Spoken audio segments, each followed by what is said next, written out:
All right. Hello, everybody, and welcome back to Real Seekers. I'm your host, Dale, the Real Seeker. And today we have a special, really special treat for the audience because, as my audience will be familiar with, I have my sort of Shroud Wars podcast that I've been doing. And really, I'm almost at the end of my panel review series, just finishing off with Jack Markwart on the history of the Shroud.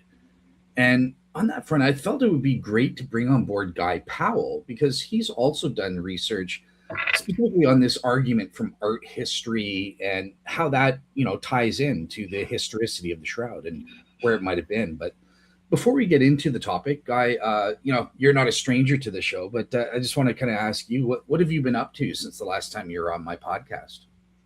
Yeah, absolutely. Well, a couple of things.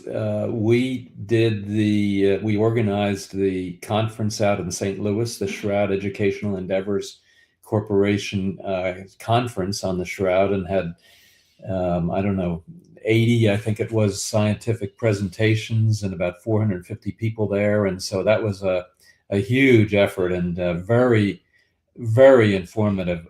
Unfortunately, the way it is, you can't get to see all of the presentations, which is kind of a shame because there were certainly many that I missed, even though, I saw as many as I could. And then the other thing that I've been working on actually for, I don't know, now a year and a half, 2 years is this book that we're going to be talking about.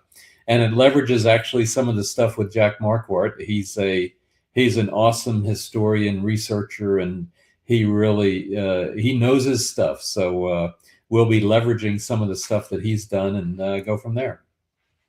Awesome, awesome. Yeah, I'm really looking forward to it because, I think you come to not the mainstream opinion in the end in terms of the image of Odessa.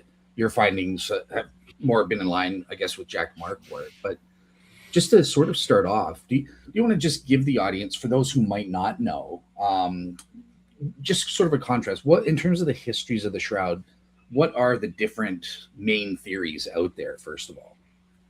Yeah, sure. So there's really two, and I'll have a slide for that if you want to pull it up. I can Sure. um, Yeah. show that if you're looking, and then let me get that up to full.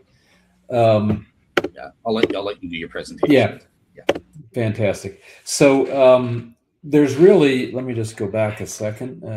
Let's see here. How do I go back? Anyway, you'll see a blue. This is a map of the northern Africa and southern Europe, and of course Jerusalem down in the bottom right, and then some of the other cities that we're all certainly familiar with: Antioch and Edessa and Constantinople, now modern day Istanbul, and then Athens and Greece, and then if you're a Shroud person, of course, then Lire and Chambéry and Turin and certainly Paris. And there's a couple of different paths that are outlined here that are probably the main kind of thoughts as to where the shroud went, and then that of course impacts the what people think about where the image of Edessa went. And what you'll see is that there's a blue line which says that the shroud went from Jerusalem to Antioch and then more or less straight over to Constantinople. And that is pretty much Jack Marquardt's theory, although he also has an idea that it was in Antioch and then it went for a short time, maybe a year or two, over to Edessa and then back again to Antioch and then up to Constantinople. The other one of the theories, and I don't know if you'd call it the mainstream theory, I'd say that it's probably 50-50 based on all the people that I've polled. So 50-50 are kind of on the blue side or don't know side, and then 50 of them are on the Edessa side. And that's where Jerusalem, the shroud was found, as we know, in the tomb in Jerusalem. And then it went up to Antioch, probably, where Peter and some of the early Christian leaders fled Jerusalem so that, as the purges and they were trying to root out Jews and then even, early Christians, they kind of fled or moved up to Antioch to stay safe. And then from Antioch, one of the theories is that it went to Edessa. Now, it's also possible it went straight to Edessa. There's a couple of different, maybe sub-theories as to whether it went from Jerusalem to Antioch to Edessa or Jerusalem to Edessa. But the main part of it is that it went from Jerusalem to Edessa, and then it became what, so to speak, is called the image of Edessa. And then from Edessa, it went to Constantinople. And then the shroud, there's two theories there as well from Constantinople. It goes, one theory in white has it going up to Paris, and we'll talk about that in more detail, and then over to Liray, and then down to Chambéry and Turin. And then the other theory is that the green line, where it goes through Athens, and then directly up to Liray, and doesn't go to Paris. So those are kind of the two overall, or maybe call it four theories or hypotheses as to where the shroud may have gone from its discovery in the tomb in Jerusalem. All right, awesome. Do you want me to keep the slides up, or? Well, we can do that. Let me, if you want, why don't I just start, and we can go a little bit further. So actually what I'm going to talk about today is what's called the image of Edessa, or its more modern name, which is called the Mandylion.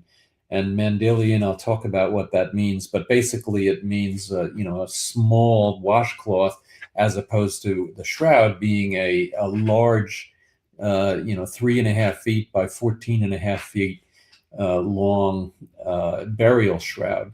And there's definitely a lot of confusion. And, just like it is with most relics, there is absolutely 100% certainty that it's uncertain as to what happened. So nothing is 100% certain.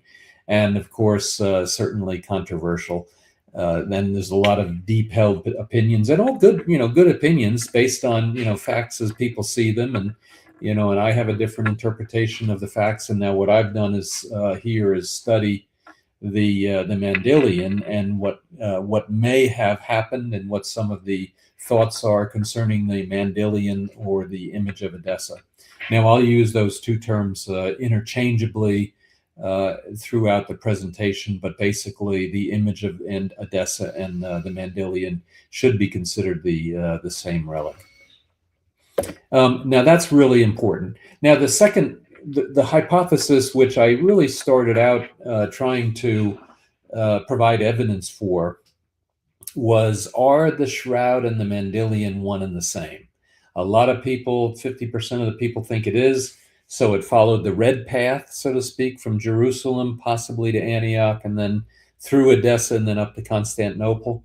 Or where they're not the same, where there was a separate cloth or painting or portrait that went from Jerusalem to Edessa, and the shroud then didn't go to Edessa, but instead went from Jerusalem to Antioch in the blue, Jerusalem, Antioch, and then up to Constantinople. And that's the hypothesis. And, and what I'm going to talk about today is kind of evidence around the evidence that we have for both of those sides of the hypothesis. So we went through some of the paths, as I talked about. We have the blue line going from Jerusalem, Antioch, up to Constantinople, as opposed to the red line going from Jerusalem to Antioch, up to Edessa, and then over to Constantinople. And then secondly, whether the shroud went from Constantinople up to Liray, and then, or did it go separately somehow through and up to Paris and then over to Liray? Now, Liray is important as kind of a stopping point. I don't go past that, only because that's when the shroud history really starts, when there's really documented, well, when everybody agrees that there's documented history about the shroud starting at Liray in the 1350s.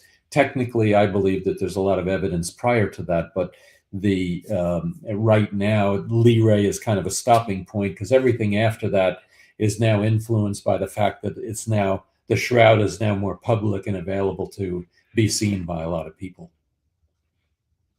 Okay, so then, as I mentioned, the image of Edessa / the Mandylion. So the image of Edessa terminology or term was used up until about the 900s, possibly up to about 944 AD. and then it started to be called the Mandylion after that.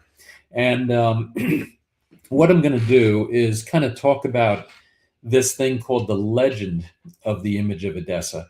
Now, one of the problems that you have with anything historical is, first of all, can we believe it? What's written about it, and what people are talking about, and what's in the different sources that might be out there. And what I'm going to do is I'm going to go through some of the sources. But what I want to talk about, though, here on this slide is the legend of the image of Edessa. Now, there's a couple of versions to it, and that's then what is kind of makes this study fascinating. I'm going to kind of give you the generic kind of legend story about it, and then I'm going to talk about the nuances, which then either point to the image of Edessa and the shroud being one and the same, or point against them being one and the same. So in Edessa, which is now at the southern part of Armenia, which also happens to be very close to Haran, and Haran in the Old Testament was where Abram was changed his name, was told by God to change his name to Abraham. And it's also where Lot was, and that was then where Isaac, I think it was Isaac that went over to Lot and find his wife there. So that area is very important in the Old Testament. The other thing that's interesting is that one of the reasons why Abraham may have traveled up to Haran and up very close to this area of Edessa is that he came from Ur. Ur is then down more or less close to the mouth of the Euphrates, but he was on the east side of the Euphrates. And one of the big challenges in olden times was, how do you cross a big river? You can't just, cross it. It's not an easy thing. So he then goes up all the way up to the north, up to Edessa and Haran, and then that's when he crosses kind of the headwaters of the Euphrates, and then he goes over and then down, of course, to Israel. So that's kind of the importance of the city of Edessa. Very, very religious area and very important area. Now, the king of Edessa at the time of Jesus Christ, his name was Apgar, and he was Apgar the fifth. Now we're going to talk about Apgar the fifth versus Apgar the eighth. Now Apgar the fifth, he was born in sometime in the before, in BC or BCE. I prefer BC as opposed to the Common Era. I prefer the before Christ designation, and then Anno Domino, AD 50. So he lived to about 50. And he was suffering from some disease. Some of the legends say he had gout. Some of them say he had leprosy. And it was basically incurable. So he has heard about this person called Jesus, who was living in Jerusalem and preaching in Jerusalem. And Apgar calls him a physician, which is kind of what people would call people like Jesus at the time, because he was curing people. So he said, hey, you are such a well-known physician and you can do all these things. Please come to Edessa and cure me. So he sends one of his minions. His name is Hanan, and Hanan is the archivist for the kingdom of Edessa, and he sends him to Jerusalem. And not quite certain exactly when it was. It could have been days prior to the Passion. There's some evidence that it could have been, or some theories rather, that believe that Hanan was sent and met with Jesus in Gethsemane when Jesus was sweating drops of blood. And so in any case, Hanan is there relatively close to the Passion. Now Jesus replies. Some people in the legend say that Jesus actually wrote a letter. And he says, hey, I can't come, but I'll send someone after his work is done. So after his resurrection. So after his work is done, I will send somebody to cure you and to protect your city, which is Apgar's city, which is the city of Edessa. And that's what's called a Palladium. Now, this writing is also known as the Holy Letter.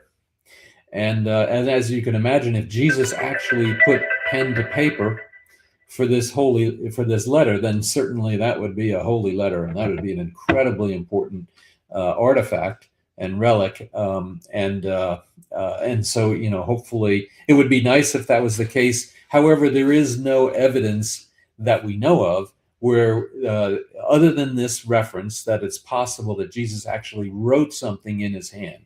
Now, most people at the time, they wouldn't write something necessarily themselves. They would they would speak it out loud, and then somebody would transcribe it. And most likely, in many versions of this legend, the person that actually wrote the letter would be Hanan. So here he is; he's writing a letter from Jesus, and so then technically it is a holy letter, even though it wasn't penned specifically by Jesus, but it's his words.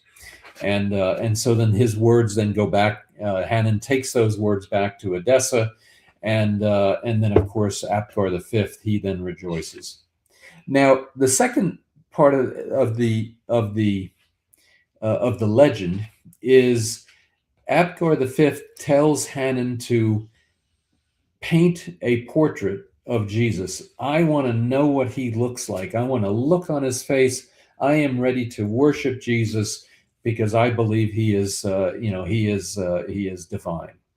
And so Hanan goes to Jerusalem. He meets with Jesus. He gets this letter. He scribes the letter, and then he starts to try and paint an image of Jesus. And in some parts of the legend, he can't paint it. And so Jesus says, "Hey, just give me a cloth, a sweat cloth, I'll call it that," and he puts it on his face. And then Jesus emblazons his image and imprints his image onto this cloth. And then that is what's known as the image of Edessa, and then later as the Mandylion. Now, it could be if he was if Hanan met him in Gethsemane, and then it could be that what was imprinted onto this cloth was that blood sweat that Jesus was suffering as he was getting ready to be arrested and then suffer through the passion. So now there's an image on it. Now there's two theories here, or two hypotheses. One is that Hanan could paint it, and he paints a portrait of Jesus with choice colors. And the other one is he couldn't paint it, and then it becomes more or less a holy image. And that's then what this term archieropoieton is. And I have no idea whether I'm pronouncing it right, but this means not made by human hands, so made by divine hands of Jesus. So an archieropoieton. And so then so that's then where the importance of this image comes in, is that now we have a divine, potentially a divine image that has been imprinted or emblazoned by Jesus. And then Hanan takes this image, or the portrait, takes it back to Edessa, and then the king Apgar V sees it, and he's just, he's over the top in joy, and having been able to see this physician as he kind of knew him, but also now, the Jesus that he now wants to worship. Okay, now there is no reference in the Bible, certainly in Gethsemane, of anyone being there. And there's no reference of anyone other than the disciples being in the upper room.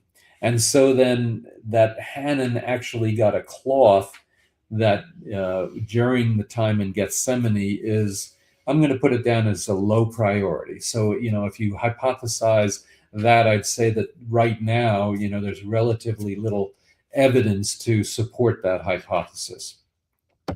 Okay. Now the image now goes back. So Apgar V receives that image and now venerates the image, and then the legend says he mounted the image and put gold and jewels around the image of the face. And we're going to see some possible evidence that some kind of an image exists like that. Now, this is then where the next big part of the story takes place. So Jesus is now died. He's been resurrected. His His disciples are now being sent off to now evangelize and out into the world. And Thaddeus, who kind of now, so to speak, works for Thomas, the disciple Thomas, now the apostle. And Thaddeus was one of the 72.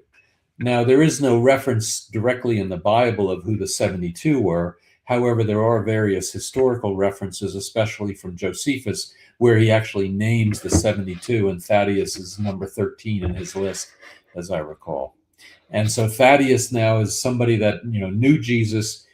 He wasn't one of the 12, but he's now one of the 72. Now, he then is sent to Mesopotamia. So that's that area of Armenia, kind of northern modern-day Iraq, partially Iran, Syria, and that whole area. He is now sent there, and he kind of goes with Thomas, and Thomas then sends him out, and Thomas goes further. Thomas actually is believed to have gone all the way over to India. Thaddeus now goes to Edessa, and as the legend goes, he cures Apgar, not the image. He cures Apgar. And that's an important distinction, because some of the folks that believe the Mandylion then is divine is that it would be able to cure someone of diseases. However, in the legend, it is the person, it's the laying on of hands of Thaddeus that cures Apgar of his afflictions. And then not only does he cure Apgar, but he converts the whole city. Apgar was basically already converted. He believed in Jesus at that point, but now he's able to convert the whole city. And now the whole city of Edessa is now one of the first cities and kingdoms. So the kingdom of Apgar V is now also converted to Christianity. Now, unfortunately, that part of the legend is certainly possible. It's possible that Thaddeus converted him. Other parts of the legend are that it was Apgar VIII that's converted and converts the whole city. And so then one of Apgar's grandsons, a great-grandson, I guess, is the eighth. He's the one that gets converted, and he's the one that gets cured, and then the whole city gets cured. And so, at that time, it's hard to say exactly, what's going on. And then we're going to talk about the various historical references to that. And then lastly, one of the challenges is that if Apgar V in the 40s and 50s AD actually converts the whole city, then that is the first city that was converted to Christianity. And that's an enormous thing. That would be incredibly powerful. The first evidence that we have of a Christian town and a church that exists today is actually at the Museum of the Bible, and it's a mosaic from the floor of a church, and it's from Megiddo in Israel, and that one dates to about 195 to 200 or so. And so, if this is the case, then this actually predates that evidence of a Christian city. Now, unfortunately, Apgar's son Manu, he converts back to paganism, and so unfortunately, something had to be done with this image of Edessa. If it existed, then it was hidden supposedly over the main gate of the city, and that's then part of the legend as well, is that it was hidden in the 50s, the 40s and 50s, roughly, over the main gate of the city. And it was hidden there and lost and forgotten for 300, 400, 500 years. And we're going to talk about that as well. Dale, do you want to jump in or interject, or you want me to keep going? Yeah, so I just have a couple questions on this front, and we do have an audience question. It's not related to this, but I can raise it now if you want as well before moving on. So the first thing you kind of mentioned, so secular historians do think that, well, look, who really was the first to convert was King Abgar VIII in the late 2nd century, not King Abgar V, who was contemporary with Jesus. So I'm just kind of curious if you do go for the image of Edessa hypothesis, but you admit, as most secular historians, that it wasn't really King Abgar V that converted. Do you think it's possible to still hold on to the image of Edessa and maybe modify it to be consistent with secular history here, or do you think it's game over for the theory? Yeah, good question. I would never say game over, so to speak. I mean, I'm guilty of that as well. Is one of the, and this is the reason why I had that one slide up there, which says there is nothing that's 100% in history. And as you can imagine, I don't remember what I had for dinner last night, let alone somebody writing something, 2,000 years ago. So yes, absolutely. It's very possible that it was Apgar the Fifth. He certainly was there, and the city converted at that time because there was a big church that there are secular historians that have written about, and they mentioned in this church there that I think was built in 195 and then was destroyed in 202. And so early second century, late first century is when Apgar the Fifth was alive, and then so it is possible that Apgar the Eighth then was the one that was being written about in this legend. Now, to combine that as well, what Jack Marquardt believes is that there was a bishop, and I'm going to talk about him, Abercius, and he brought the shroud to the conversion of Apgar the Eighth and the city of Edessa in 195 AD, and he is then the one that kind of performed the conversion process for the king and the city. And so his theory is then that the shroud was in Antioch, and Bishop Abercius takes the shroud with him to convert this king as one of the first cities to convert, and then he brings the shroud back. He brings it back to Antioch.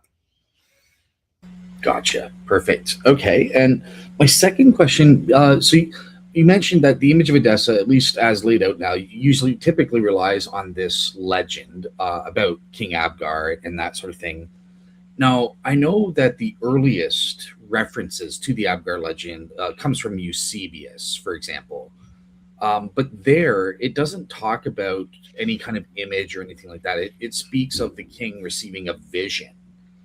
So I'm just kind of curious, like, what are your thoughts on that front? Like, why is there no mention of an image cloth until later sources? Right. Now, I'm going to have you hold off on that because that's going to be one of my upcoming slides, and we're going to talk about that.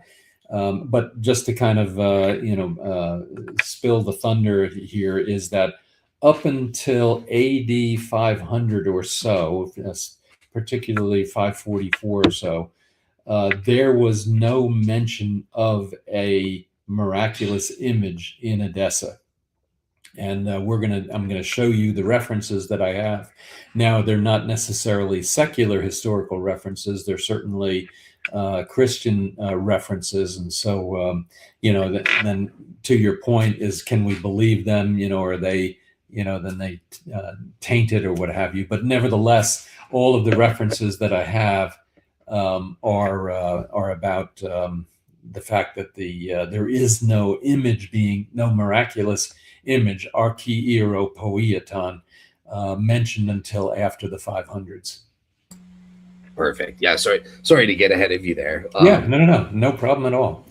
Now we have an audience question, but it's related to Macron's paint and carbon 14. Do you want to wait till the end to answer those? Yeah, that one. Let's wait till the end because so what I'm talking about here is more historical, and so we're going to start to see how each of these historical references come together to either support the hypothesis that the image of Edessa and the shroud are one and the same, or are not one and the same.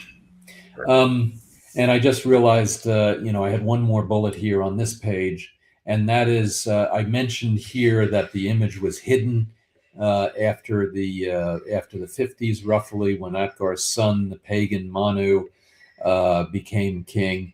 And so it was supposedly then, as part of the legend, hidden up until AD 544. And it was Bishop Eulalios that had a dream and said, hey, go to the main gate and dig out the main gate, and there's this image, and he finds the image, and he finds I think there was this thing called the Karamion in there, and I don't follow that. And then there was actually a light that was inside this hidden niche within the main gate that was lit for those 500 years, and was as part of his dream that he would find that there. And then what Bishop Eulalios did, and why 544 is so important, is there was a siege of the city of Edessa by the Persians, and then Bishop Eulalios finds the image that had been lost. He takes the image, he marches it around the walls of the city. Then the Persian army then runs off and is afraid of what they had seen, and so that then is kind of the finish, so to speak, of the legend of the image of Edessa. Okay, so now let's kind of move forward, and just to kind of give you a little more detail. So the term Mandylion is kind of interesting. And it started to be used after about 944 AD, which is when the supposedly the Mandylion, whatever it was brought from Edessa to Constantinople. What the emperors were doing of the Roman Empire, they were collecting all kinds of relics, and so they were collecting pieces of the Holy Cross, they were collecting this and that, and the shroud and everything, and then they wanted this very specific thing because it had this reputation of repelling the Persians in 544. And so then in 944 is when the term image of Edessa, referring to this cloth, changed over to being now the Mandylion. And this word has a root of being, in the Arab world, it means it would be mandil or a veil. In Aramaic, it was mantilla, and then in Latin, it would have been mantela.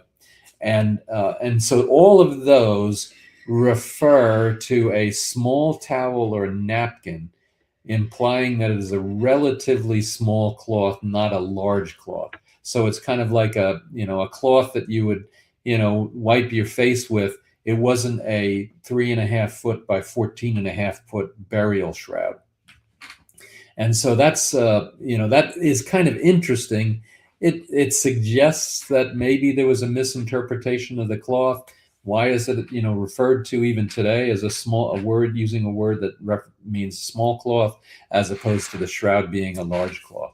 So, there's kind of interesting that term specifically was chosen as opposed to some other term for this cloth. So this term then is kind of some evidence that the hypothesis of the shroud and the Mandylion being one and the same, that's not going to be the case. Okay, so let's start looking at the different historical references. Now, first of all, the resurrection took place. There were these linens lying there in the tomb. The term Othonia. So there is a reference to some kind of a linen cloth in AD 33. The challenge with that is that this linen cloth is now of a dead Christ, not a living Christ. And I mean bodily living, not what we believe today, that Christ lives today. I mean a bodily living Christ. And so if the Mandylion is of a living Christ, then this would be evidence that if the shroud, the Othonia, has an image of the dead Christ, then that would be evidence that the shroud and image of Edessa are not one and the same. Then you go further. So roughly AD 48 to 54, Paul writes his letter to the Galatians, 3:1, "You foolish Galatians, who has bewitched you? Before your very eyes, Jesus Christ was clearly portrayed as crucified." Now, this statement in the shroud world is incredibly contentious. There's some folks that believe that that Paul was not referring to the shroud with this statement, and there's others that believe that he was referring to the shroud here with this statement. Clearly portrayed as crucified. So portrayed means, there's an image, there's a painting. It's not that he's alive, so to speak. It's not a body. It's portrayed. There's an image as crucified. So a lot of people then interpret this as being the shroud, so that the Galatians have seen the shroud. Now that's possible. If the shroud went through Galatia to get to Edessa, then it's possible that along the way they got to see clearly the crucified Christ on the shroud. And so if the shroud then went through Galatia on its way to Edessa, then certainly very possible. Now the challenge, of course, is that roughly about AD 50, the Mandylion, or the image of Edessa, is supposed to be hidden in the main gate. So it's either in the main gate as the shroud, or it's not in the main gate. It's being shown to the Galatians. So, so there's a little bit of a contention there as to how to interpret this and the timing of this. So it's, it's possible on the one hand, and it, supports the hypothesis, or maybe it doesn't. Now, the people that think that this is not the shroud that's being represented here, they believe that to travel with a cloth as valuable as that and to cross the Euphrates is very difficult. And so then Peter would never have allowed the shroud, this valuable relic, out of his hands to then allow Paul to take it with him and travel across the Euphrates River, possibly losing it in the Euphrates River and then taking it over to Edessa. So there's the two sides to that story there. Then the next thing, evidence again. Now these are, I don't know if you'd call these secular, but there's a gentleman named Bardesanes. Bardesanes was a childhood friend now of Apgar the Eighth. So now we're in the 177, late 2nd century, early 3rd century. And he was and Bardesanes' parents were a member of the royal court. And but he was a Gnostic. He was a Christian, but he was a Christian Gnostic. And he was based in Edessa. And it's believed that he wrote this hymn called the Hymn of the Pearl, and it has a couple of other names to it as well. This Hymn of the Pearl is possibly part of the Acts of Thomas. And so now one of the things that's going on behind the scenes here is that references to the shroud are kind of shrouded in secrecy because nobody wanted the shroud to be destroyed. So they didn't want to have any of the enemies of Christianity find out that there's this wonderful relic, and therefore they kind of shrouded it in their language. And so just a couple of highlights out of this hymn, and this is only 6 verses out of a whole bunch more. But the one that's important is, I saw it in all of me and saw me in all of it. Okay, so I saw an image of a person in it. Moreover, it was the image of the King of Kings, Jesus, and then was depicted entirely all over it. On a sudden, when I received it, the garment seemed to me to become like a mirror of myself. So here they are, and they're seeing a mirror of themselves, and they're seeing it in this garment, in this large cloth. And so that's potentially a reference in the early 200s to the shroud. Guy, could I just ask a quick clarification question? So just very quick, I'm noticing for the first two, in Paul in the Bible accounts, you have 2 red X's for those, and then you have a green check mark. Is there any significance for that? Yeah, and I'm going to come to that. Those were supposed to show up afterwards in the animation. I will definitely get to those in a second. Okay, sorry about that. Go ahead. Yep, no problem at all. And so then it's possible that the shroud was in Edessa for the conversion of Apgar VIII. And so Jack Marquardt, his theory is that potentially for the conversion of Apgar VIII, that this Bishop Abercius took the shroud from Antioch over to Edessa and then brought it back. So it's possible then that the shroud was in Edessa, and then to your point, then that's why there's a check mark there. All right. Now the next one is Bishop Abercius, who we've talked about, or Aversius, and he was the bishop of Hierapolis. Hierapolis is in Phrygia, all those funky names and stuff like that. And on his tombstone, on his gravestone in Phrygia, there are a handful of different lines, and 11 through 16 are having crossed the Euphrates. So he crossed the Euphrates, so he went then from wherever he was, Antioch, to the other side, which potentially then was Edessa. And everywhere I had associates, so there were a bunch of Christians already there, and set before me food, the fish from the spring. The fish, so Jesus is the fish, mighty and pure, whom a spotless virgin, Mary, spotless virgin, caught, and gave this to friends to eat, always having sweet wine and giving the mixed cup with bread. So that's the communion, that's the communion meal, basically, the mixed cup of wine and bread.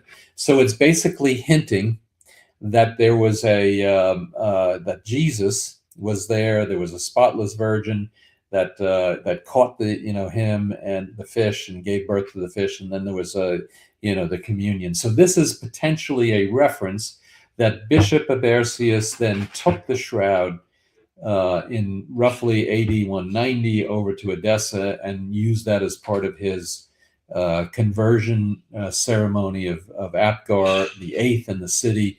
And then this was on his this was one of his big things that he wanted to have on his gravestone. So that both of those are kind of proof to me that that support the possibility that the shroud and image of Edessa are one and the same, whereas the two X's over here, those to me kind of lean towards the shroud and the image of Edessa are not one and the same. And so then you're going to see these X's and check marks as we go forward. Perfect. Makes sense. Thanks. Okay.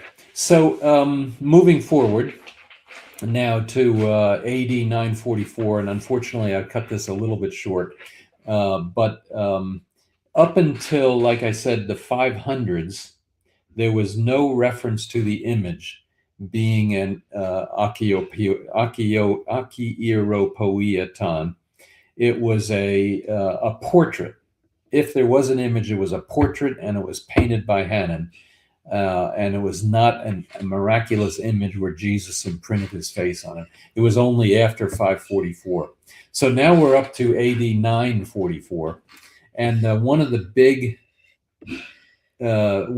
references that now certainly it's a Christian reference, and he then is preaching a sermon on August 16th. Now, August 16th is pretty important because August 16th is when this image of Edessa arrives into Constantinople. It was brought from Edessa, and it actually arrived, I think, on August 14th, and then they had this ceremony planned on August 16th, and then Gregory, the referendarius, and he is one of the important people in the realm, and he referendarius means that he was the liaison between the patriarch and the emperor. So he's going back and forth between the patriarch, the top bishop in Constantinople, and the emperor.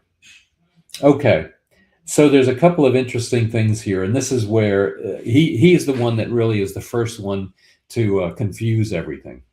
Now, so he's talking about the potentially one cloth or potentially two cloths.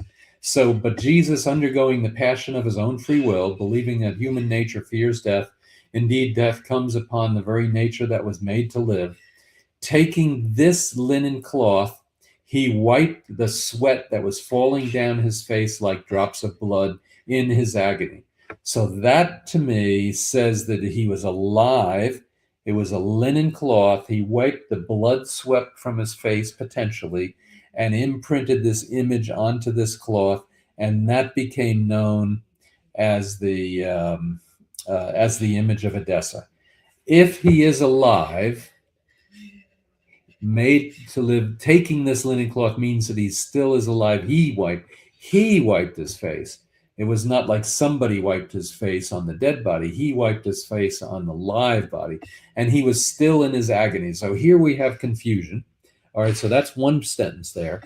Now, and miraculously, just as he made everything from nothing in his divine strength, he imprinted the reflection of his form on the linen. So is he referring to the form on the shroud, or is he referring to the form that's now on the mandilion? Now you have to look back and try and understand, is this translation of the word form, is that the right translation? Did he mean form of his face, or did he mean form of his whole body? And so unfortunately, this is one of the challenges in history. Somebody writes something and they thought they knew what they were saying, and as you know, is what I say and what you understand are not necessarily the same, when I write it down. So we have this reflection of his form on the linen. This reflection, however, let everyone be inspired with the explanation, has been imprinted only by the sweat from the face of the originator of life. So that's then a face cloth. Makes sense. Now here he goes, and then he messes everything up. Falling like drops of blood and by the finger of God. For these are the beauties that have made up the true imprint of Christ, since after the drops fell, it was embellished by drops from his own side.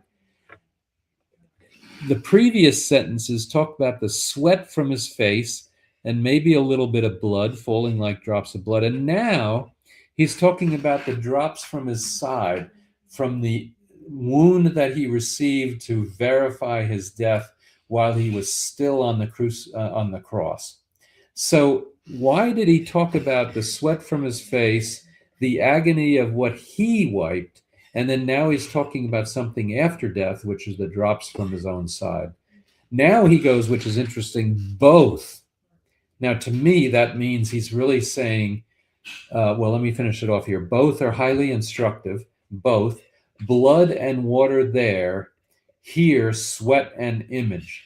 Oh, equality of happenings, since both have their origin in the same person. So it could be, you could potentially read this, and this is Mark Guskin. He reads this and interprets this as blood and water there on that cloth on his left, so for example. Here on his right, sweat and image. So it's possible that by this one sentence, after the confusion that he had, or it's possible he was standing there at the altar and he had an image, the mandilion on the left or the right, and he had the shroud on the left, and he's going, both are highly instructed, blood and water there, sweat and image over here. And so everybody reads this differently. Those people that believe that the shroud and image are one and the same, they say, yes, this drops from his side means that he was absolutely only talking about the shroud. Those of us that kind of lean the other way are saying blood and water there on the left, here on the right, sweat and image. So, kind of fascinating. And that's then where, I put a question mark next to this. Does that make sense so far, Dale? Yep. Yeah. And I was going to ask you as a follow-up about Mark Guskin, but you already covered it. So yeah, perfect. Fantastic. Thank you. Okay. So a couple of more things. Now, if the mandilion is of a living Christ, meaning alive, bodily alive, then the mandilion would be a cloth, and it would not have anything related to death on it. Now, the burial shrouds of cross, this is then what Nicholas Meserides writes. He is what's called the Skeuophylax, which is the priest in charge of the holy relics. He is the guy that's in charge of the holy relics, this huge inventory and collection of the emperors. I mean, it's just incredible, all of the stuff that he had. So he would have absolutely had personal physical contact with the shroud. And he wrote this sentence here, roughly July 31st, AD 1200. Burial shrouds of Christ. These are made of linen. Well, absolutely. The shroud and the mandilion are supposedly made of linen, a material suitable for the occasion. Linen is an expensive thing. Cotton is less expensive, yet fragrant with myrrh. Myrrh is a burial spice, and he is smelling a burial spice on the shroud. Excuse me. If the mandilion was imprinted while he was alive, it can't have the smell of myrrh on it unless it was stored maybe together with the shroud. It can't have the smell of myrrh on it. I mean, that would just be totally illogical. You would never have a spice that deals with death, such as myrrh, on something that's supposed to be from a person, a body, an individual that was still living. So exceedingly perishable. So this to me means that the fragrance was exceedingly perishable, which means that it was very, very faint, but still there. After 1,200 years, the smell was still there because they restrained the uncircumcised dead. Now that, of course, means Jesus, naked, anointed with myrrh, because Jesus was a Jew, naked, anointed with myrrh, as we know, after the Passion. So this to me is definitely gets a red X, which says, nope, those two things are definitely different. The shroud and mandilion are not one and the same. Okay, now we go a little bit further. Now 1204, so 4 years later, we have the Fourth Crusade. And the Fourth Crusade was a disaster for the empire and the Roman Empire. And basically, it never recovered from there, and it was easy prey after that. And as a matter of fact, then it took still 250 years, but then it was the Ottomans, I think, that were able to conquer it, and then all of a sudden, what was left of the vestiges of the Roman Empire finally went. So in the Fourth Crusade in 1204, the chronicler of the conquest of Constantinople, that's his book, is Robert de Clary, and we'll hear his name quite a bit. And so he writes, and among the rest, there was another of the churches which they call My Lady St. Mary of Blachernay, where was kept the Sidoin in which our Lord had been wrapped. Okay, the Sidoin he's mentioning the Sindon. It's the French word for the Sindon, possibly. And so that means burial cloth in which he had been wrapped. So here he sees in St. Mary de Blachernay church, he sees the Sindons, which also is corroborates other historical references that say that the shroud was stored in St. Mary of Blachernay church, and the mandilion was stored in the Bucolian Palace, the Bull Lion Palace. And so here we have a clear reference to two different things. And then he says, of course, that every Friday they made the shroud stand up. So this is a big cloth. It's standing up so that the features of our Lord could be plainly seen.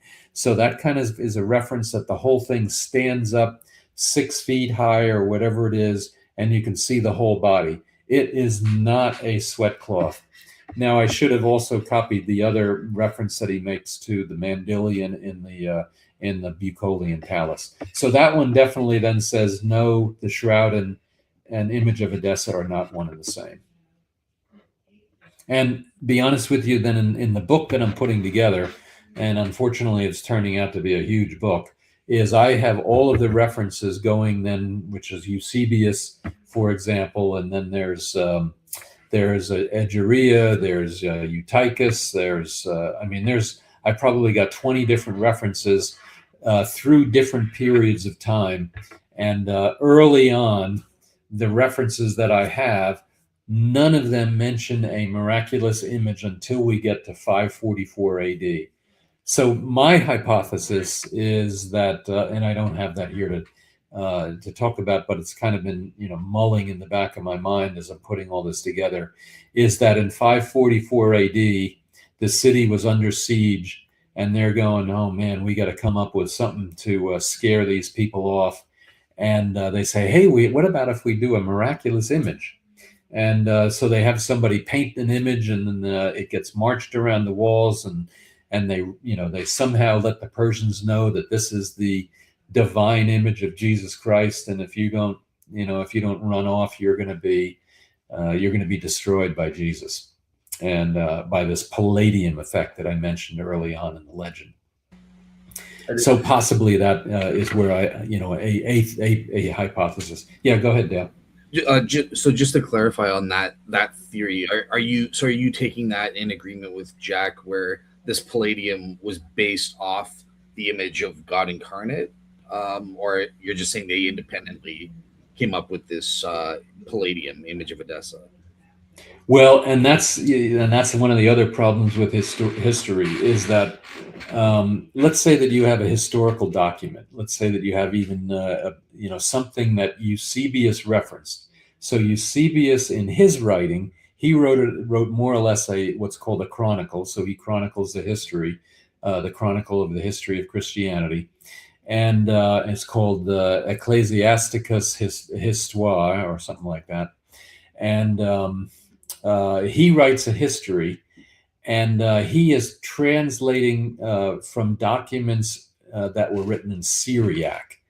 Now, Syriac is relatively close to Edessa, so it's possible that these are documents that were written in Syria, and then they were in the archives of Edessa.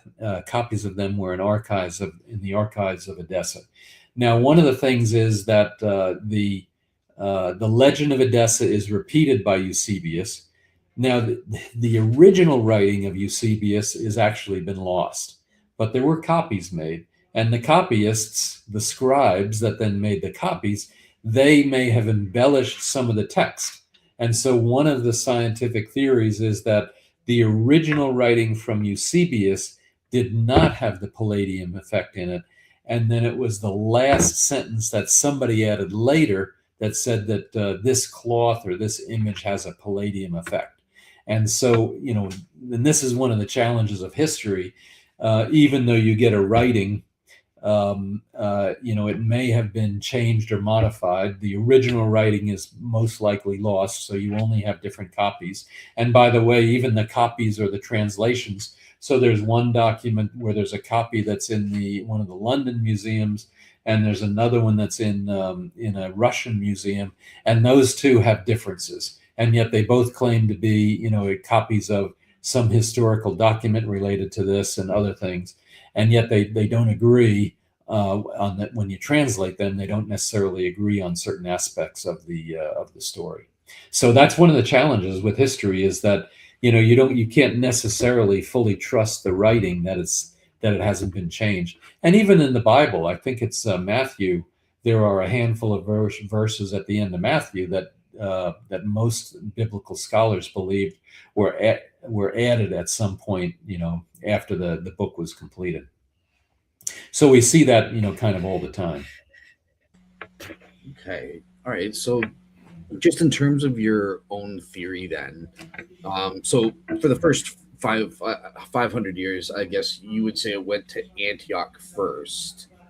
Yes. Then I think you would agree it went to Edessa at the late 2nd century. Do you think it stayed in Edessa, or do you follow Jack's that it went back to Antioch? Yeah. I don't have there isn't any evidence whatsoever as to whether it left there and went back to Antioch. Personally, I would think that it had to have gone back. And the reason is that when I mentioned where Edessa was near Haran, up towards the northern headwaters of the Euphrates, southern part of Armenia.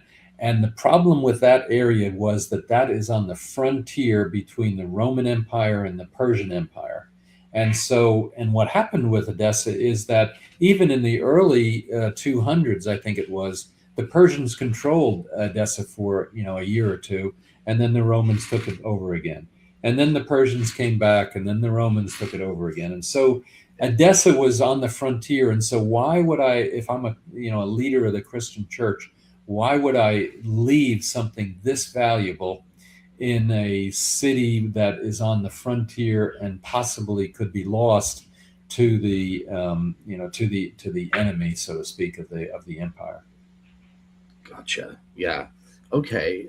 Now, once we get to the 6th century, again, just clarifying your own opinion and distinction. So I think on your slide, you had green check marks in the 6th century, if I'm not mistaken. Yeah. Oh, well, no, in the second. Yeah. Okay. So as of the 6th century, then, obviously you're saying that the shroud is not the image of Edessa.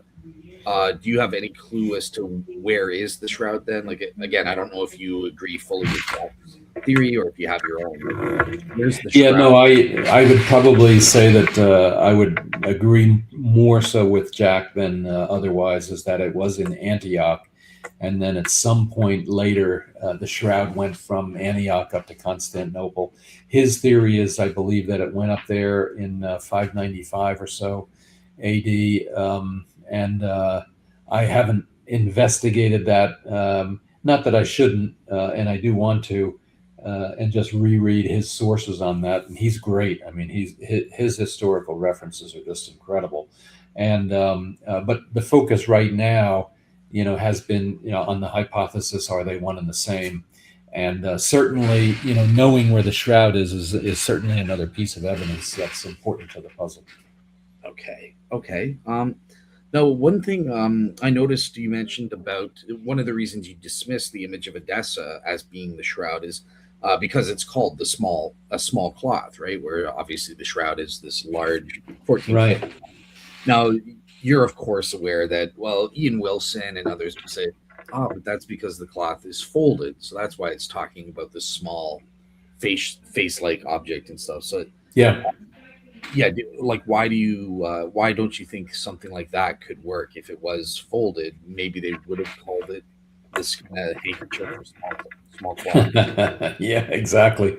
And that one there would get a green check mark, and it does. In my book, it gets a green check mark because it's a valid theory. There are clearly folds on the shroud. There's a couple of things against it, and as a matter of fact, one of the things is that there's a circle around the face. Let me just see here if I have it on here. Let me just check here. Yeah, actually, it's coming up here. What is potentially the case is what's called the Acts of Thaddeus. Now, this was written in the 7th century, so the 600s. So after the 6th century, this is the first time that references kind of the folding that you're talking about. So in the Acts of Thaddeus is this word called tetradiplon, folded in 4. And so I've kind of doubled in 4, and then where the wording goes around it, it's folded, doubled in 4, folded as a tetradiplon. And so I've taken the shroud, and then what you're talking about is then you take the shroud and you fold it in half, and then you fold it in 4, and then you would have only this part up here kind of in landscape mode showing. And there's some evidence that this might be the case. One of the pieces of actual physical evidence is that this area around the head, around the face, is brighter than the rest of the shroud. And so the reason why it may be brighter is because it was exposed to the elements more, because that was what was then held open, and the way that image then was put together was then in this thing holding it together, some kind of a frame, and it had a diamond-shaped pattern on it, and then there was a circle that was around the head that then exposed the face. And so then when you saw the Mandylion being exhibited, then you would see this diamond pattern on the outside, landscape mode, and then you would see inside the circle, you'd see the facial image, and then the background of the shroud. And so this is then some evidence that that mechanism, that mounting thing, may have actually been there. And what's interesting is all of these images, when I was originally looking at this, all of these images are from the 12th century. They don't really, none of them are earlier than that, except for one. And I just found it, and I didn't get a chance to put it into my document here, unfortunately. And that one is dated to roughly the 590s. And so there is an image that appears to have, it's very degraded, an image, a painting that has this kind of a shape to it, where it has the crosshatch, diamond crosshatch around the outside, and then it has the face of Jesus from the shroud in the middle there. So it's possible then that this folding of the shroud was available in the late 6th century somewhere. And then this author, I can't remember his name, is Demos India Cloepas or something like that. He's the one that then painted this image. Okay, so just making sure. Did you say you were going to be presenting more on this, or did you finish? Because I was going to ask. No, if you got time, I got time. Yeah. Okay. So I'll save my question then. But just one last question that's relevant to what you were presenting from a Shroud skeptic. So I'll just show that. So this comes from Ragnar Roblox, and he's saying, well, look, Guy, all you're doing is with all of this history that you put on, you're just layering on speculation upon speculation. The whole thing is ad hoc here, and it's not backed up by anything in the peer-reviewed historical data. Did you have like a response on that front? It's funny. I guess peer review is an interesting term. Certainly, as a historical document, that would be nice to write it up and get it peer reviewed. Certainly, that would be, a good thing. There are some challenges, though, and I'm just getting to the peer review part of it. There are some challenges on the peer review because a lot of the peers that are out there don't want to have anything to do with religion. So they would, it's very hard to get something peer reviewed. Now, to your point about these are all anecdotal pieces of evidence, I have another study that's coming, and I think it's actually, one of the things with the non-authenticists or the medievalists is that the shroud was conjured up in some fashion, painted or whatever, roughly in the 1350s when it appeared in Leray. And so what I focused on in this paper is all of the references to things that took place prior to that, because it's once an image gets out there and it becomes public, then everything is tainted, so to speak, based on that. Now, and that actually gets us to I'll kind of come back to that question in about 2 slides, if you don't mind. Yeah. Okay. Let me do that. All right. So now, if Hannon had painted an image, then it would not look as realistic as what's here, and so it's possible that he used if the image of Edessa was the shroud, then this would be the image. And as we talked about, Apgar V, surrounded it with gold and had different jewels on it, and so it's possible that it could have looked like this. No question about it. Number one, but if it was not the image of Edessa, if the image of Edessa is not the shroud, then you would come up with images that look like this. So you take that possible image, and then there's a handful of images over the centuries that kind of look like that, except the face is definitely a painted face. It's a portrait. So this Anka icon is from AD 600 in Turkey, and it is gold and brass and silver, and it's encrusted with jewels and stuff like that.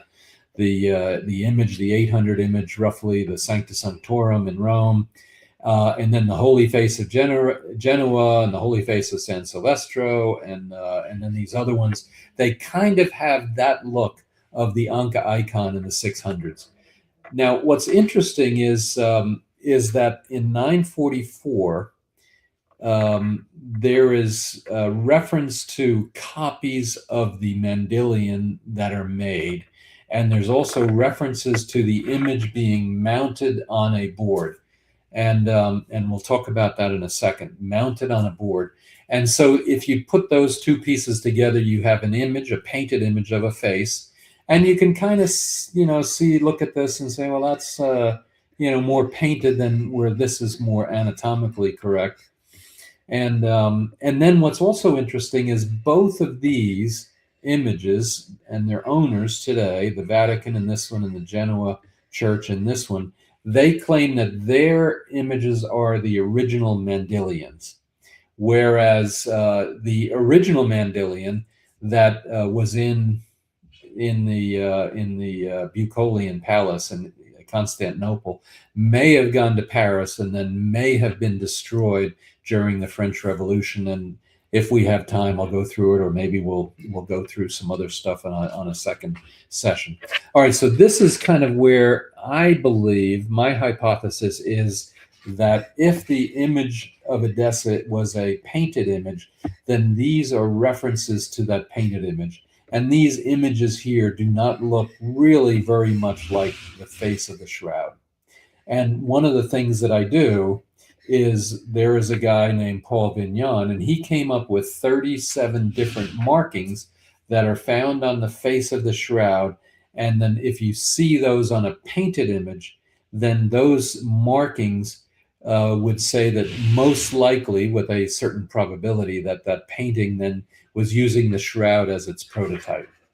And so this is then one series of images. And I think this, because it's kind of in that time frame of the 600s roughly, it's kind of interesting that, these kind of all have a similar shape and the beard is the same. And by the way, they don't have very many markings, as Paul Vignon would put it, where that it would be obvious that the image was using the shroud as a prototype.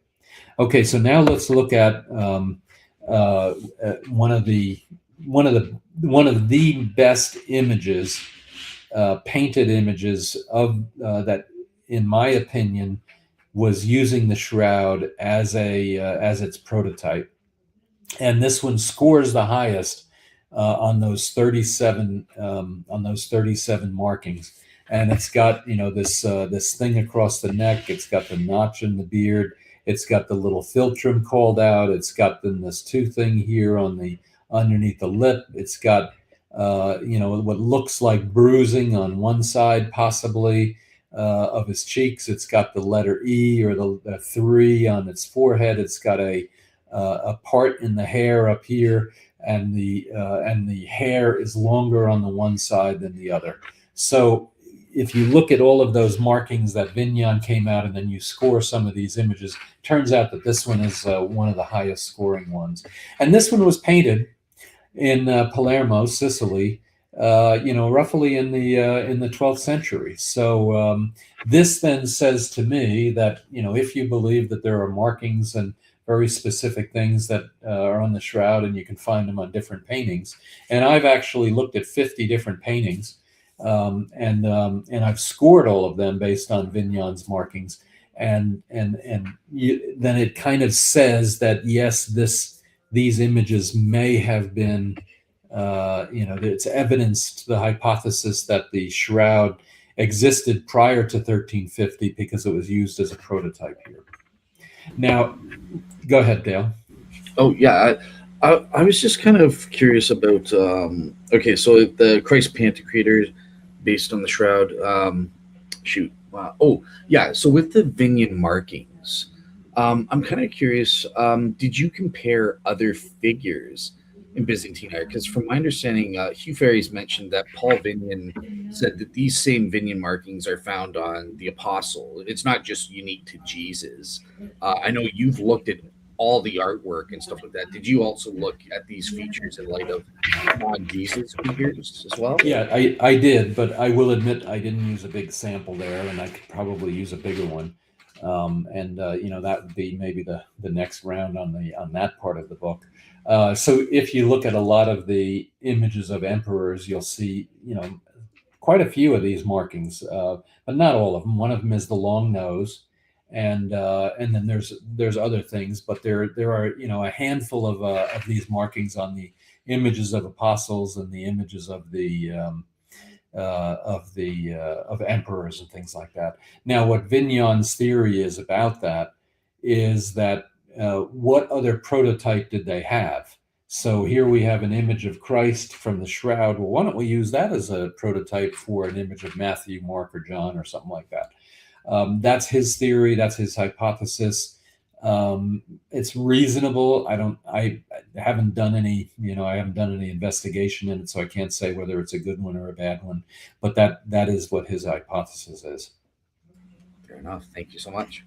Yep. All right. So then what I did was I looked at, as I mentioned before, all of the images that I could find that date back to that date prior to the 1350s, number one, and number two, are either called a Mandylion or have similar aspects of the Mandylion.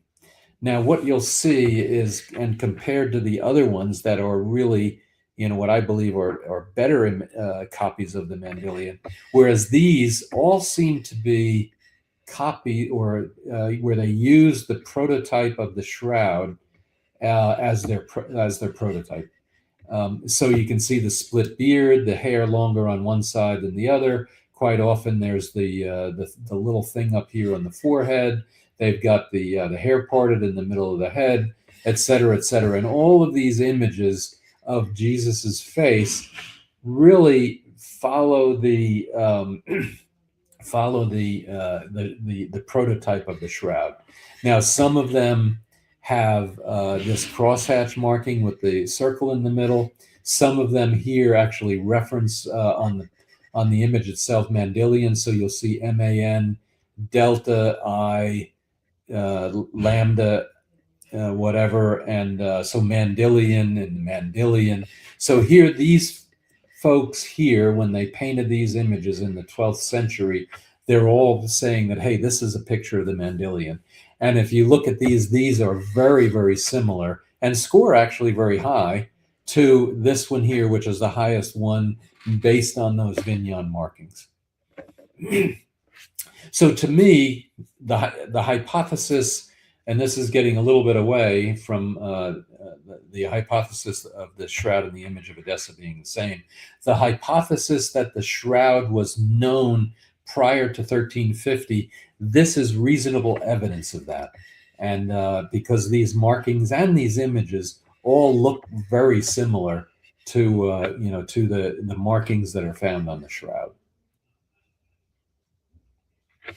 So that's, and the other thing that's kind of interesting, which I don't understand, is why there are not any images like this prior to the 1100s. So I didn't find any other images like this prior to the 1100s. I found images that are Christ Pantocrator images or Alpha and Omega images, but I didn't find any Mandylion labeled images like that. Now, one of the things I'd love to do, and I don't know if I'll ever get a chance to, is go over to Eastern Europe where the Mandylion is really venerated pretty heavily. Go to Georgia, go to Armenia, go to Kiev. Hopefully it's not destroyed, but go to some of these Eastern churches and see actually the images that they have on their walls and on their apses and roofs, and see what else they might have that that are not necessarily readily found on the internet. Okay, so just to clarify for the sake of the audience and to make sure I'm following, so the first batch of photos, the ones based on the Anka icon in 600 AD, these are images of the image of Edessa or the Dandelion that have no basis or connection to the shroud. Then there's the Christ Pantocrator images, which go back to the 600s AD or 6th century AD and afterwards, that are based on the shroud. They have these Paul Vignon cat things.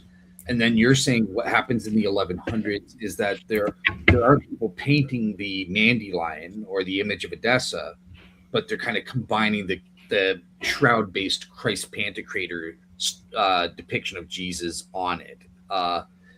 And they're conflating it. Is that what you're saying, or am I making? Yeah, no, that's very good. Now,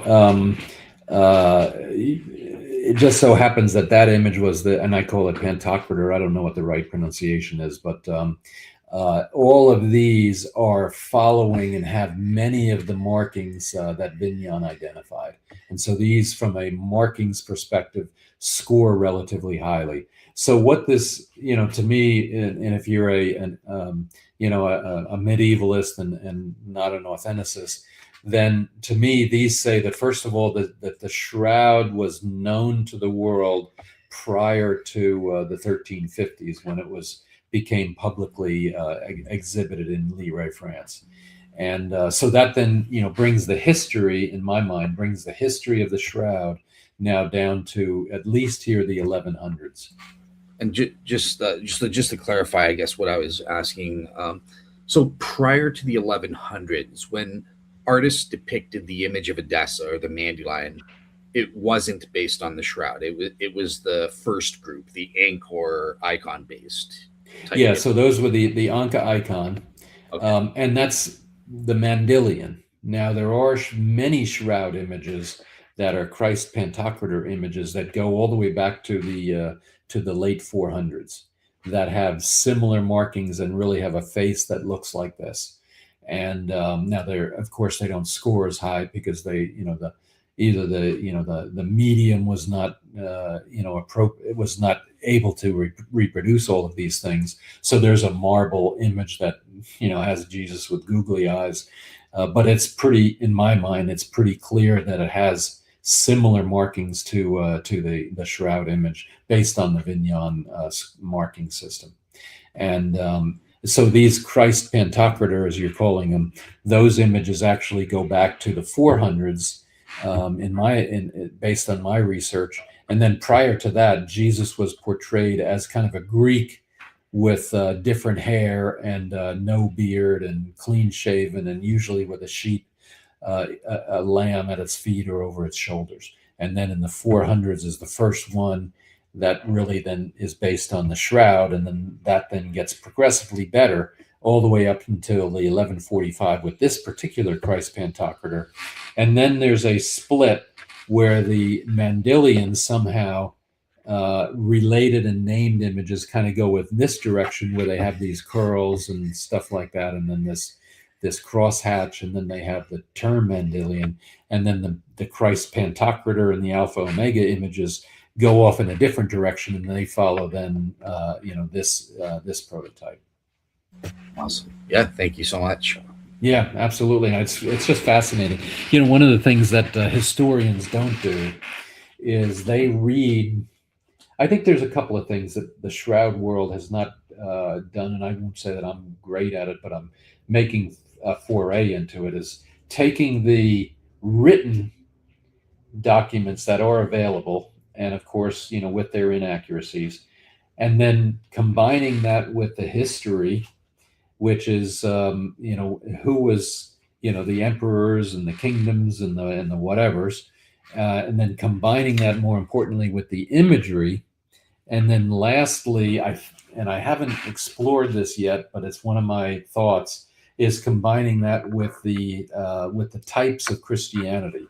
So you have the Miaphysites, the Diaphysites, the Monophysites, and all the Physites, whether God was one, whether Jesus was man and Christ at the same time, or whether he was man then divine, or whether he was divine only. And so there's all kinds of different things, and I wonder if all of that kind of history of Christianity influenced then what was going on with the shroud and where the shroud was to be found and things like that. So if I was in Syria, I would have been I think it's a Miaphysite. I could be wrong. And anyway, I was a different kind of a Christian than might be found in Greece, or might be different than what's found in Jerusalem. And so, that might also. So Syria, where Antioch is, and Edessa basically had the same vision of Christianity. And then there were also Gnostics. So Bartisanus, he was a Gnostic, and then there were others.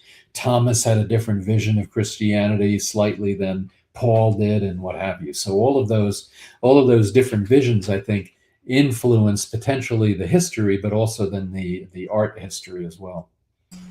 Yeah, because I remember reading somewhere that there was like one of the distinct types or depictions of Jesus that went back early was the Syriac version of Jesus, kind of thing. So yeah.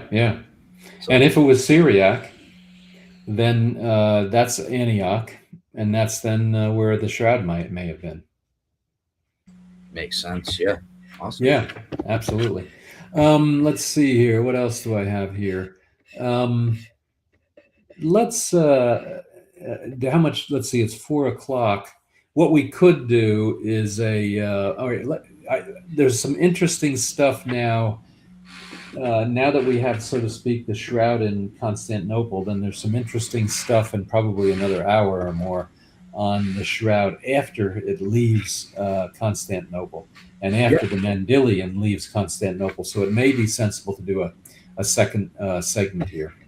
Yeah, absolutely. I'm free to go as long as you want, and yeah, if you prefer to do a second segment, you want to do a second segment now? Yeah, let's do that. Yeah, I mean, let's do a second segment on another date. Okay, sounds good. Okay, awesome. Well, yeah, thank you. I will remove your slides and bring us back up. Fantastic. Here we go. But yeah, thank you so much, Guy. That was awesome, and I actually learned something new that I didn't know about in terms of the convergence of the artistic styles in the 1100s. I found that fascinating on my end. Now, in terms of questions, unfortunately, it's not related to your presentation, but just you are a shroud expert, so you can respond to these. But so YouTube Gloop mentions, look, they used. It's been proven there's pigments from the 1300s. Also, radiocarbon dating says it's dating to the 1300s. So, how do you reconcile all of the real-world scientific evidence with your claims based on this artistic evidence and historical documents, kind of thing? Yeah, my claims are fantastic. They're not fantastical. But thank you so much for your question. I appreciate it. And and if we don't agree, then that's fine. There's evidence, and you can interpret the evidence how you'd like. I think the one that always comes up is the paint, like you're talking about, and then there's also the carbon 14. Let me take the paint one first. So one of the things that took place was that the shroud was copied, and I don't remember how many copies there are, but there are many painted copies of the shroud, and those, some have been destroyed, some of them still exist, and what have you. So one of the things that happens when you have a copy is you want that copy to be as holy as possible.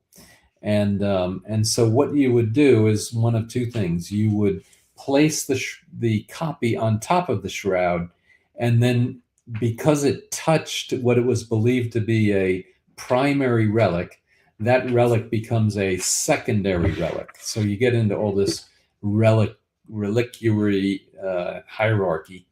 And so that if the shroud copy touched the shroud, it's now a secondary relic. So if I'm the king or the duke of in Turin and Savoy, and Maria Theresa says, "Hey, I'd like to get a copy of that. Send me it." And so he would have the copy painted, and that painted copy would be placed on top of the shroud, and some of that paint would transfer to the shroud. So that's one theory as to where the paint came from. And actually, when you look at the amount of paint that has been found on there, it's minuscule. and it's not all over the place, and it's not in the blood, and it's not in the well, there's theories that it might be in some of the blood to make it redder, but it's not, throughout the image of the shroud. And so there is definitely some paint on there, and you can interpret that evidence how you like. But the primary scientific studies that have been done, and then the theories that have been put together, is that, first of all, the image is not painted. There's no way it's painted. Number one. Secondly, there is paint on there, and that, I think, everybody agrees to it. It's just, what is the source, and one of the sources believed to be the copies that were made. Then what's interesting about the carbon-14 dating is, if I was an anti-shroudist and I wanted to have the hardest evidence that the shroud is not authentic, then I would want to do everything perfectly, absolutely perfectly. I'd want to hire the best labs. I'd want to have the absolute evidence of how the samples were taken. I would want to have the best statisticians doing it, and I'd want to publish it absolutely correctly, totally above board, because I want to prove that the shroud is not the burial cloth of Jesus.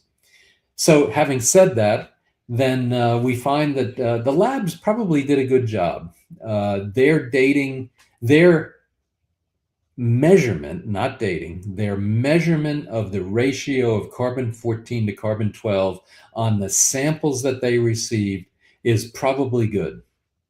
Now, one of the things, however, that they did not take into account, and they should have, especially since carbon-14 and carbon-12 relate to radioactivity, they should have tested the material to see, before they did the testing, to see whether it was radioactive or not.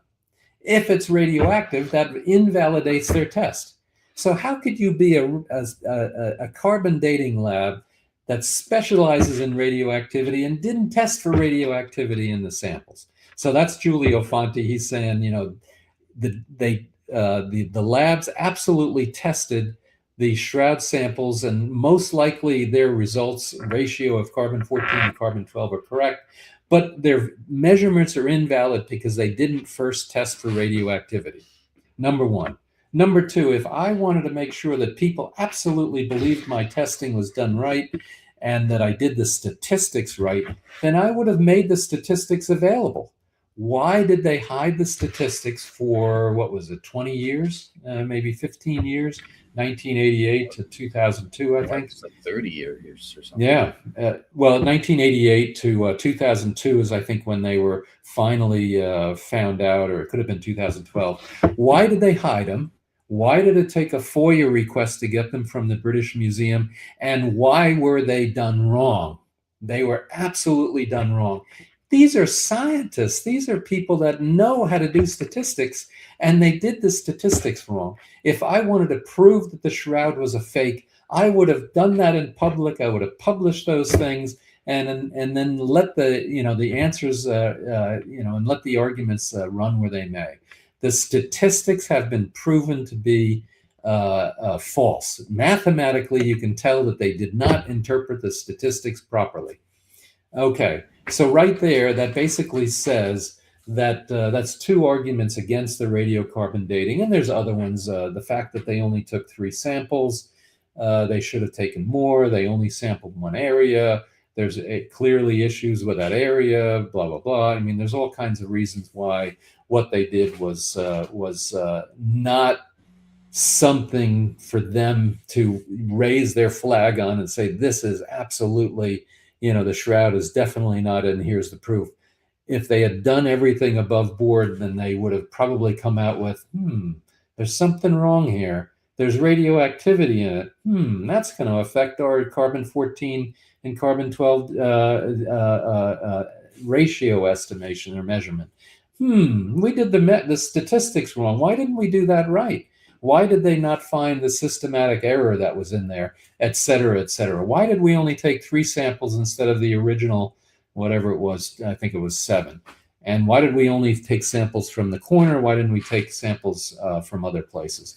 So, unfortunately, you can't hang your hat on the carbon-14 dating to say that the shroud is false. It's because the carbon-14 dating is false, number one. And then the paint one, there's arguments one way or the other. You can maybe hang your hat, maybe it's 10% on that, but I think, any scientist worth their salt would be able to prove that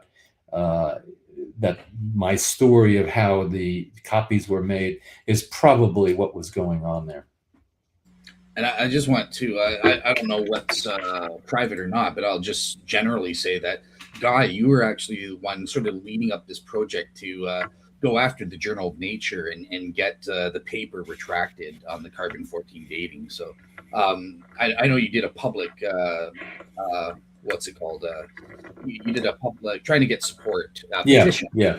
We did a petition, and we've kind of put, unfortunately, I hate to say it, we had to put that on hold because there were some other things going on. But we are absolutely going to do everything we can to get that rescinded, or at least commented, or something on against that the Damon article that came out in I don't remember when it came out, 1989 in Nature.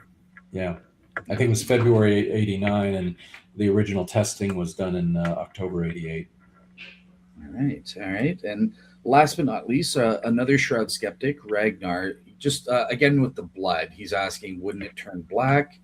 And also, I think he's referencing, the 2018 blood pattern experiments. He says that they would never drip or flow the way it shows on the Shroud. It's clearly a fake. Any thoughts on that? I'm not exactly sure which ones you're talking about, but all of the blood markings kind of corroborate and follow to some extent follow what's in the Bible and what's theorized as how a man would be crucified. And then all of the scourge markings make sense. What's not quite certain is whether the blood was dry when it was put into the tomb, when the body was put into the tomb, or whether it was not dry, and how then, if it was dry, how did the blood get onto the cloth? There's some theories there, and there's a lot of interesting stuff going on there. I think Teddy Pappas is probably the one that's the furthest along with understanding that. There's certainly some other folks that are good at it, but she's done some so much research there. And then to your point here about the blood would turn black, well, that is an interesting hypothesis. If the body, while Jesus was alive, had not been so scourged. He was scourged, estimated with over 700 wounds from the scourging. Not just 100, over 700 when you add them all up and you estimate the ones that might be on the sides and the ones that you can't see that would have been on the arms. And if you're scourged that much, and if you're scourged in the area of the kidneys may have started to fail or had failed. And if they fail, then the blood can't be properly cleansed. And because the blood isn't properly cleansed, then you have dirty blood, so to speak, with urea inside that blood. And then that makes the blood not clot. That's one of the hypotheses. And so therefore it didn't clot, and therefore it didn't decay in the way that blood normally would. And therefore it stayed red as opposed to turning black. All right, awesome. So, yeah. Last not least, we have a comment from a Pro-Shroud just saying, thank you, Guy. That was an awesome presentation. They really enjoyed your work there. So thanks, Ringo. Thank you. I love talking about this. And as Dale knows, and I'm sure all of his other guests, we could go on for hours. Absolutely. So, sorry about that. Yeah, no problem. We'll definitely have you back soon to finish off part 2. Yeah, absolutely. All right. So that's it for everyone. Just so you know, I will be back tomorrow. I will be posting up a show I recorded this morning with an atheist debating, did Jesus abolish the Old Testament? So I'll have that posted up tomorrow. So you're getting 2 shows for the price of 1 this week. So yeah. All right. Take care, everybody. Wonderful. Thank you, guys. Thanks, Dale. Bye.